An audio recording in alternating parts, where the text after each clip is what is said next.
asalaamaaleykum mbokki àdduna mbokki Sénégal gannaaw ba nu sant yàlla julli sangu-sangi si naam salaam ñu ngi fii tey ci place de l'Obélisque li ñu fa indi mooy marche boo nga xam te si nii jullit yi ñoo ko wootee. kii ñu ngi nii ci place de l'Obélisque kooku di bëgg yor micro central bi nag di def discours bi mooy Oustaz Mbacké Sylla maanaam Oustaz mu ngi noonu moom it macha allah di joxe déclaration bu am solo li nga xam ni tey jii moom la yàlla dogal ñu koy wax mooy labbayka yaa rasulillahi ndax nag maanaam drapeau l'islam moom lañ fas yéene taxawal tey jii incha allahu rabbi l'islam jëm ca kanam mbokk yi na ñëpp àndandoo képp koo xam jullit nga woo nañ la fi nga xam mooy place de l'Obélisque ndax nag yàlla moo ni wa'tasimu billahi jami'an wala tafarraqu waaye nag innamal mu'minuna ikhwatun faslihu bayna akhawaykum kon nag mbokk yi ñu àndandoo lépp loo xam ne fas yéene dafay feeñ rek ci wàllum yëkkati li nga xam mooy drapeau l'islam bi pour l'islam jëm ci kanam incha allah fas yéene leen ko faram fàcce bismillah. kii ma taxawal dootuma ko présenté kii mooy maître gars yi di ko wax Amadou Dieng muy porte parole fi nga xam mooy tekki maanaam mu nekk parti bu mag Mamadou Lamine Diallo jiite ko ñu gis ko nag fii ci place de l'Obélisque rek sangam ñu ngi lay ziar. ñu ngi lay delloo ziar Serigne di kontaan loolu comme ni nga ko waxee di fi teewal mouvement tekki teewal fi honorable député Mamadou Lamine Diallo di teewal képp kuy doomu aadama ndax lii xew Palestine mi ngi bëgg a yàgg loo xam ni depuis pratiquement 1948 après la Seconde Guerre mondiale la ñu taxaw fekk askan wu toogaay woo xam ni ci ndigal sunu borom la ndax léegi ñi ngi wax Masjid Aqsa muy 3e mosquée boo xam ni de l'islam jullit yi bokk ko Palestine dëkkin woo xam ni nooteel la boo xam ni communauté internationale dañoo mel dañ koo dooleel ndax Nations Unies bi nga xam ne moom la ñu dénk sunu doole dénk sunu jàmm ak sunu stabilité depuis bi guerre bu mujj bi amee moom moo def ay résolution bi ci gën a siiw mooy la résolution 181 moom mooy plan de partage bi ñu tegoon nit ñi arabe yi di ko contesté terewul Israël moom ci boppam bi nga xam ne moom la ñu yàkkal territoire bi ëpp te palestiniens yi ëpp leen fa doole ñoom ci boppam yamuñu ci territoire boobu dañoo ñëw di leen coloniser la bande de Gaza di coloniser Cisjordanie di dal seen kaw loolu nag je pense du yëfu jullit kase yëfu doomu aadama la ñu gis ay xale yu ndaw ba tey jii bu ñu fi taxawee suñu xel dina dem ci Yasser Arafat dina dem ci li ñuy wax intifada nag weesu lu dul nga yor xeer ndax loolu diine moo ñu ko sant ne ñu lii boo ko mënta faj ak sa loxo na nga ko faj ak sa xol te ñoom seeni loxo fa mu toll moom mooy ñori xeer kii yori ay canon yori ay arme nucléaire dal seen kaw ñoom ñu yori xeer image boobu du image jullit kase image doomu aadama la te loolu dañuy interpeller les autorités politiques fii ci Sénégal ñu xam ni c'est une pression politique mondiale moo mën a teggee la fa am ñi nga xam ne ñun ñooy lëkkaloog la communauté internationale muy borom doole yi muy ñi nga xam ne ñooy jàppale Israël tey ñu xamal leen ni jullit yi seen ngëm jaral na leen lu ne te bu ñu bëggee xeex terrorisme dañuy saxal dëgg dañuy saxal justice te la xew Palestine nag du justice te du saxal dëgg te du saxal jàmm ñi ngi ñaan tey jullitu Sénégal doomu aadama yi sénégalais yi de manière générale africains yi de manière générale ñu xam ni dañoo bokk ci xeex boobu ngir mu am jàmm bokkuñu ci ngir dañoo bëgg ay attentat terroriste wala dañoo bëgg ñuy dóorante ay roquette suba ngoon déedéet dañoo bëgg ñu xam ni Israël dafa am ay arabes yu fa nekk am ay jullit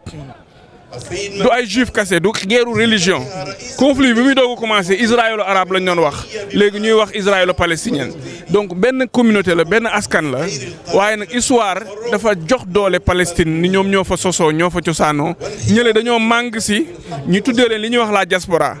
bi ñuy amee exaction ñëpp di ko xeex muy luy wax lu holocauste après Seconde Guerre mondiale ay 6 millions de juifs dee àdduna bi yëpp a ko ñaawlu tey même communauté boobu moo war a ñaawlu juif yooyu ñu dàqe woon Allemagne dàqe leen fu ne ñu ñëw ñoom it di néewal doole ay palestiniens même communauté boobu moo fi nekk kon dañoo doxul ci dëgg bu ñu doxul ci dëgg nag jàmm du am loolu moo taxoon ñu ñëw fii muy message de paix message de solidarité message de soutien di dooleel jullit yi di doole képp koo xam ne da nga bëgg jàmm ci zone boobu di wax ni Sénégal daf ci am rôle bu am solo suñu autorités yi ñu jiite waruñu cee layam yi waruñu cee waruñu cee te gis nañu seen i tànk boobu ba léegi na mu laan mel nga xam ni Senghor mi nekkul woon jullit moo leen ci ëppoon impact moo leen ci ëppoon pas-pas donc loolu dañ koy ñaawlu autorité sénégalaise fépp fu injustice féete dañ faa war a jàkkaarloog moom dénoncé ko mais li ñu gis communiqué yi ñu gis nooy na yolam na mais nag loolu bettuñu parce que gis nañ fi seen ministre de la justice ku mel ni Sidiki Kaba mu dem ba foofu ci seen i mur de lamentation di fa jébbalu ñun nag Sénégal boo koy représenté da ngaa war a neutre say position diine nga def ko de façon privée mais doo jël sunu ay moyens de l'État def ay voyage officiel dem foofu di si jootal Israël di leen dooleel loolu ànduñ ci tey ànduñ ci ëllëg. Basirou maa ngi lay ziar. maa ngi lay fay Serigne Baye di nuyu téléspectateurs yi ñuy seetaan yëpp di leen woo encore une fois ci lii nga xam ni moo ñu tax a jóg tey muy jàmmi àdduna. jàmmi àdduna ñi nag day tàmbalee ci jàmm ji nga xam ni ñoo ngi koy xeex ngir mu mën a am ca Palestine.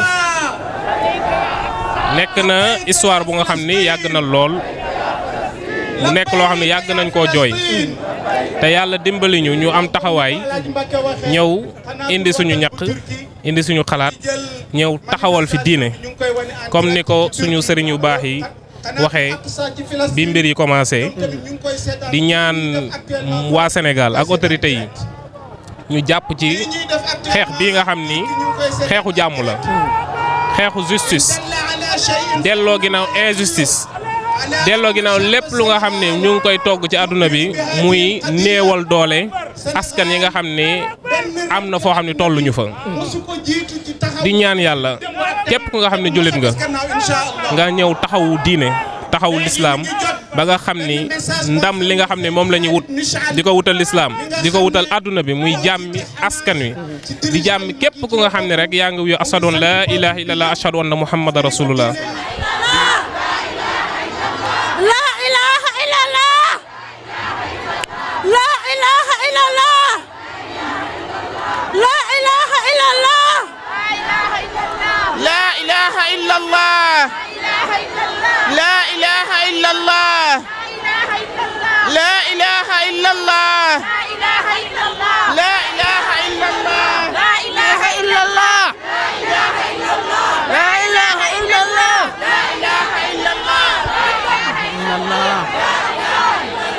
لا إله إلا الله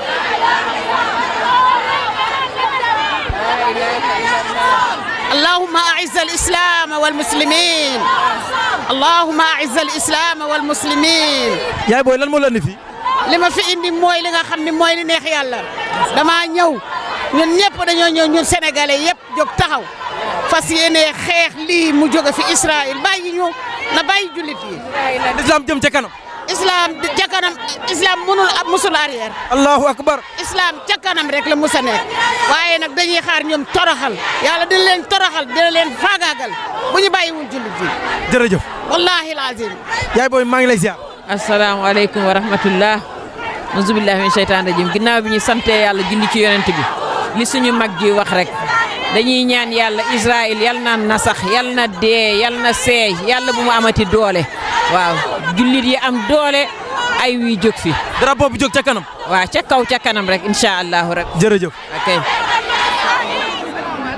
yaay booy maa ngi lay ziar. ñoo ngi delloo ziar bu baax a baax. yaay booy lan ngay wut fii. maa ngi ñëw pour manifester ndax Israël daf ñoo tooñ jël sunu suuf ñun jullit yi te xam na ni ëllëg ñun ñooy gañe l'islam vaincra incha allah lii nag du xeexu naar du xeexu arab xeexu jullit yi la ñun ay jullit lañ lii dañ ko war a xeex ndax Quds ñun ñoo ko moom yàlla seede na ñoo moom Quds te ëllëg li yonent bi waxoon du deñ nee na ëllëg yawut yi dinañ leen dóor sànni leen di xeer ba xeer nekk ci ginnaaw di wax yaa abd kaay leen jël yawuta ngi sunu ginnaaw loolu jullit yi dañoo ko war a gëm alquran gëm sunna yonent bi sallallahu alayhi wa sallam te balaa saa di mat wallahi loolu dina am incha allah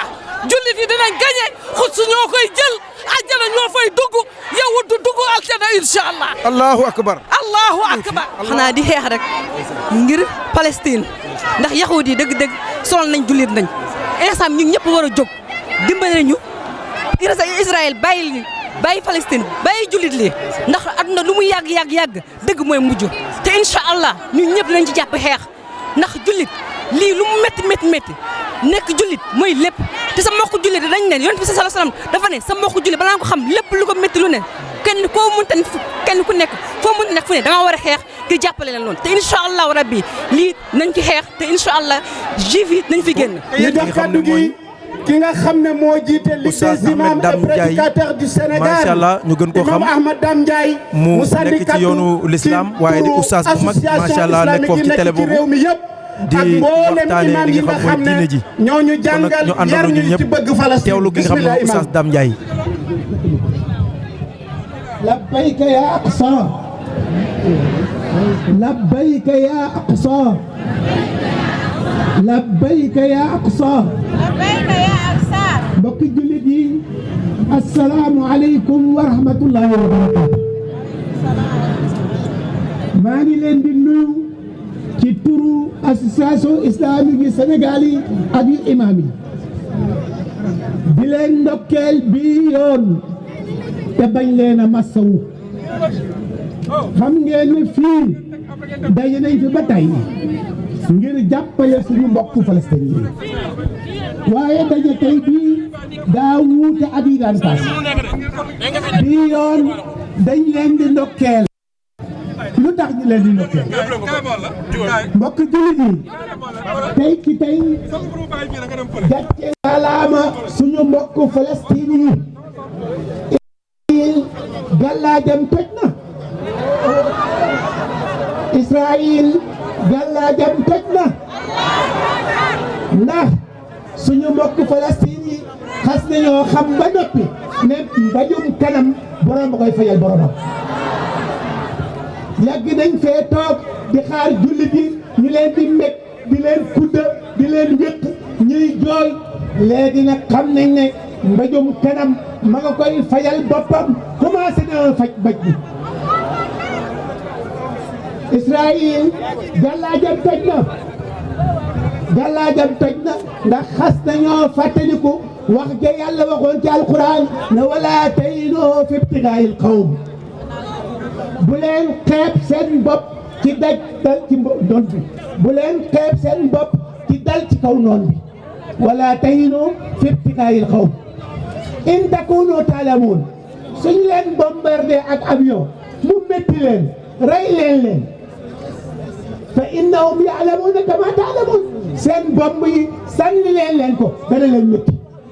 te bu boobaa tarjuuna min allahi ma la yarjuun su boobaa yàlla dana dugal loxoom te su dugalee loxoom toroxal leen Israël torox na Israël gàllaajam toj na c'est fini Israël Palestine soxlaatuñ ndimbalu kenn xas nañ xoos bunt bi incha allah fu ñëw ñu toroxal ko fu ñëwul ñoom rek ko toroxal c'est fini pour Israël ñu leen di ndokkeel waa Palestine di ndokkeel waa di ñaan yàlla gën leen a dëgëral c'est fini pour ñoom asalaamaaleykum wa rahmatullah takbir allahu akbar takbir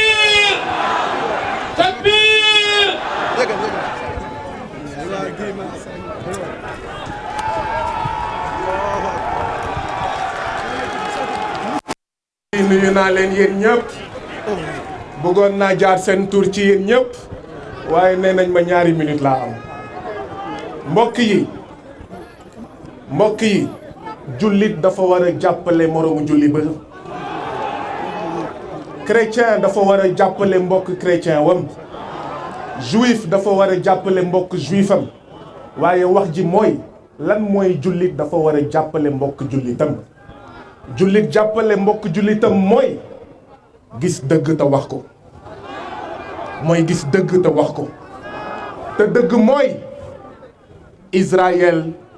colonialiste la dëgg bi mooy Israël dafay noot Palestine dëgg bi mooy Israël c'est un état impérialiste dëgg bi mooy Israël moo tooñ loolu mooy dëgg te yéen ñii nekk fii loolu moo leen fi indi donc waru leen am benn gàcce benn complexe ngeen nekk jullit di jàppale jullit yooyu ñuy noot te nekk Palestine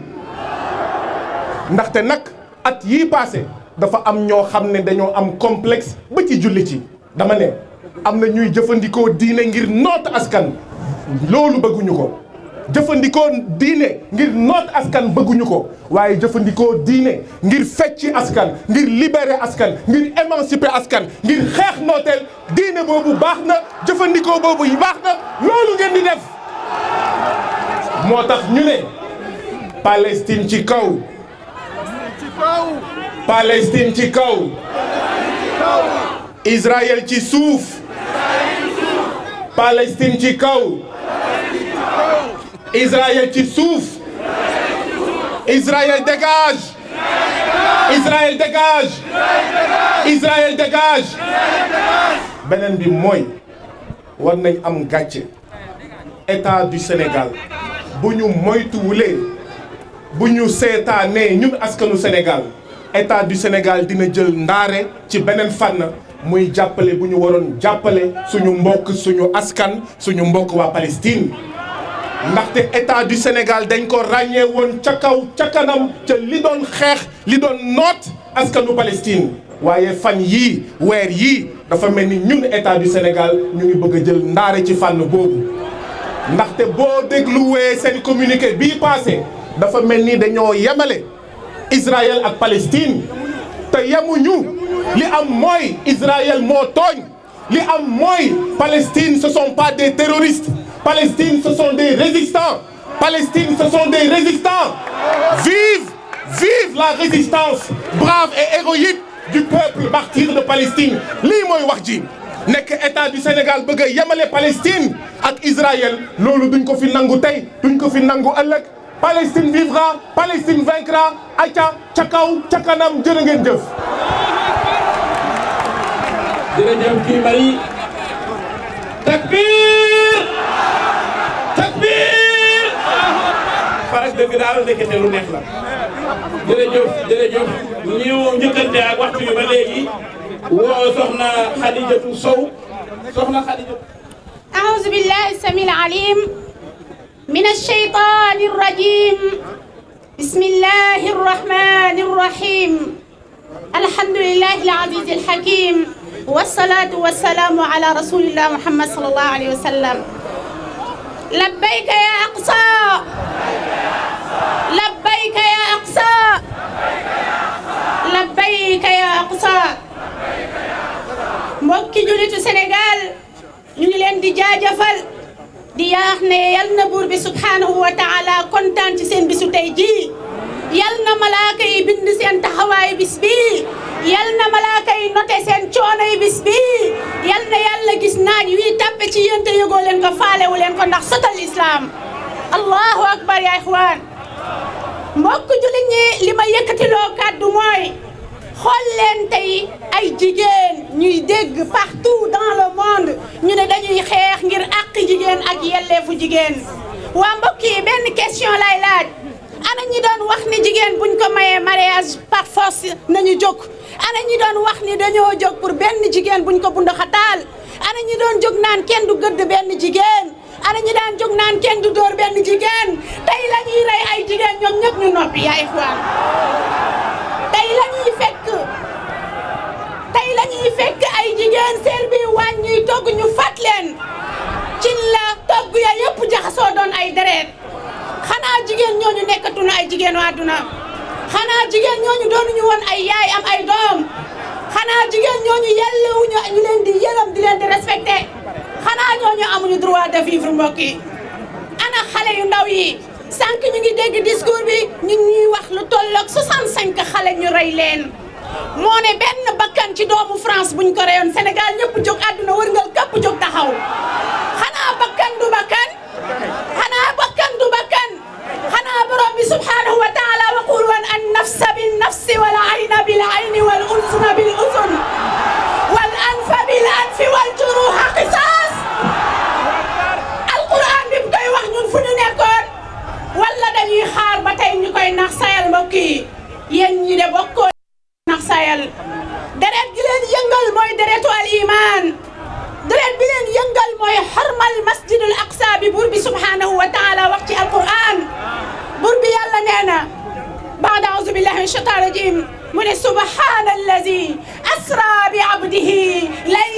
المسجد الحرام إلى المسجد الأقصى من jàkka la Yàlla tudd foofu ana ban jumaa la Yàlla tudd foofu du moo ñu fi tax a taxaw du moo ñu fi tax a taxaw fidaaka ya aqsa fidaaka ya aqsa bi arwaaxina wa dimaa'ina lan la leen aqsa jaral mbokk yi lan la leen jaral Yàlla dégg na leen allahumma ashhad allahumma ashhad allahumma ashhad wa salaamu aleykum wa rahmatullah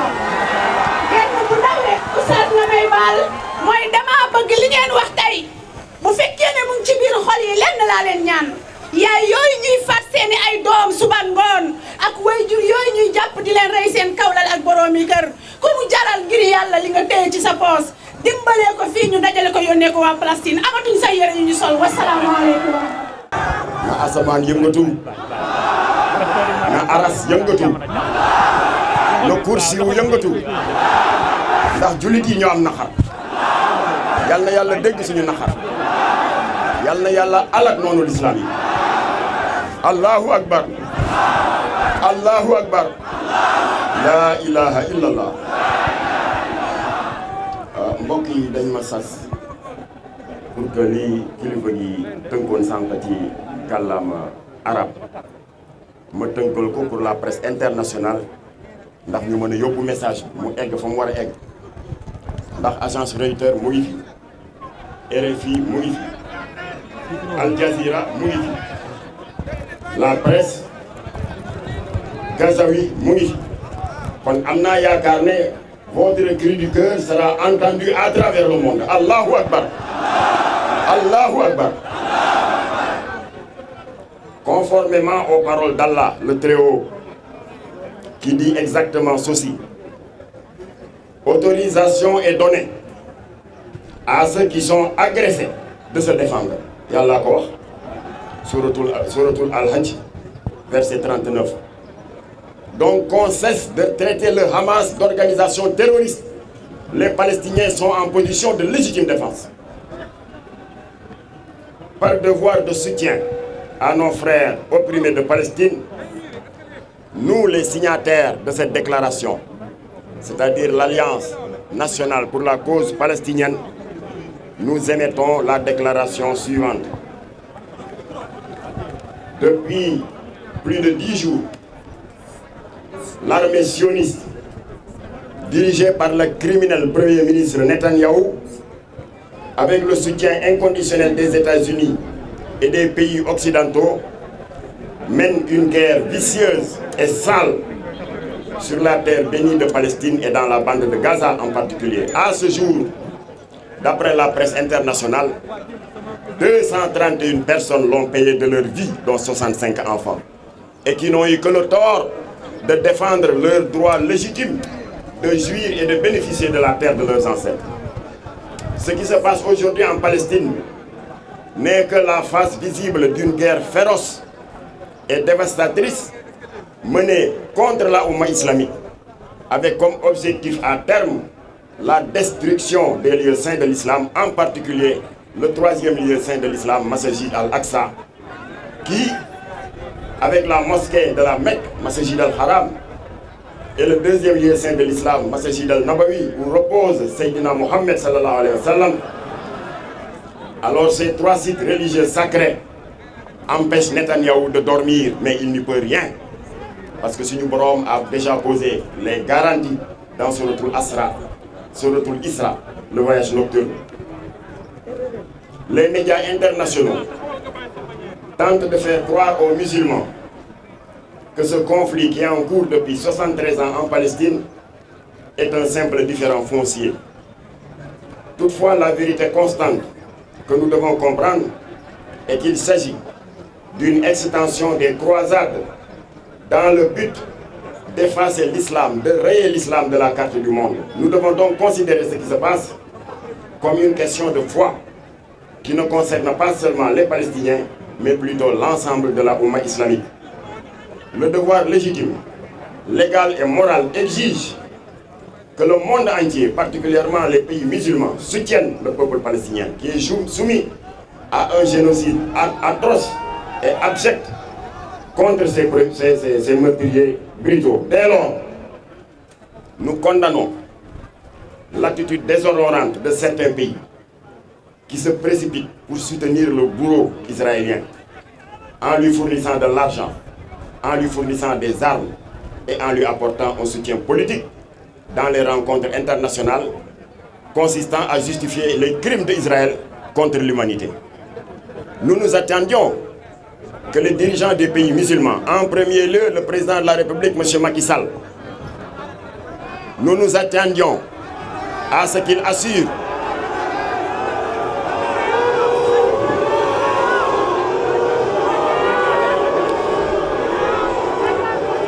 xaar leen ba xam fi may daaneel ak sama kàddu xaar leen ba xam fi may daaneel alors dañu wax ne président Macky Sall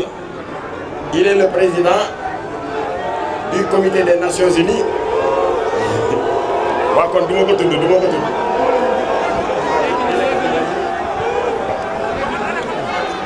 alors moom amul lu muy wax lu dul naan bàyyi leen xeex bi xeex amul il y a un agresseur un criminel génocidaire yuy tuur safara ci ay population dafa doon téye loxo kooku ne ko bàyyil rey bi waaye naan ko il faut arrêter la désescalade moo tax ñun nous déplorons ce communiqué du gouvernement du Sénégal que nous jugeons timide et complaisant léegi kontaan ngeen alors maintenant fii ñuy waxe nii kii daf ma woo sànq le président de la commission scientifique docteur Abdou Karim Diaw nee na bi ñuy nasee suñu mbir yi di ko waajal dafa am lu bees lu yow ma ne ko lu bees bi lan la mu ne ma cessez-le-feu nee nañ cessez-le-feu am na Gaza mais un cessez-le-feu c'est quoi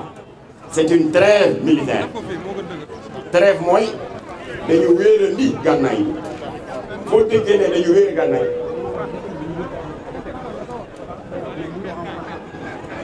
wéerandi gànnaay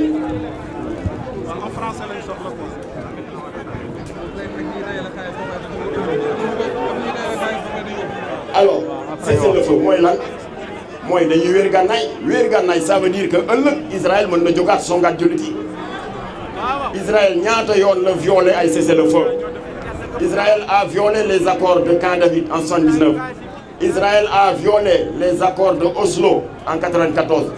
Israël a violé la résolution 242 des Nations Unies Israël a violé la résolution 338 kooku bu ñu waxee ay cessez-le-feu du ñu ko gëm looloo waral nag il ne faut pas dormir sur nos lauriers rester vigilants parce que le problème est resté entier tant que Israël jógewul ci territoire yi ñu occupé à Gaza à Cisjordanie et à Jérusalem les musulmans continueront à se mobiliser pour que Israël dolli kiw delloo ci suñu yàmb allahu akbar la ilaha illallah malaaka yërmande yi leen tiim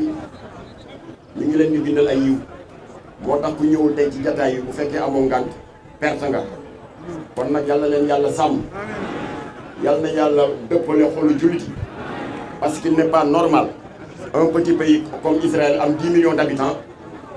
umma islamique bi nekk 1,650 millions d'habitants ba pare ñu di ñu të loolu dara warul lu ko lu dul naafeq pays islamique bi salaamaaleykum wa rahmatulah.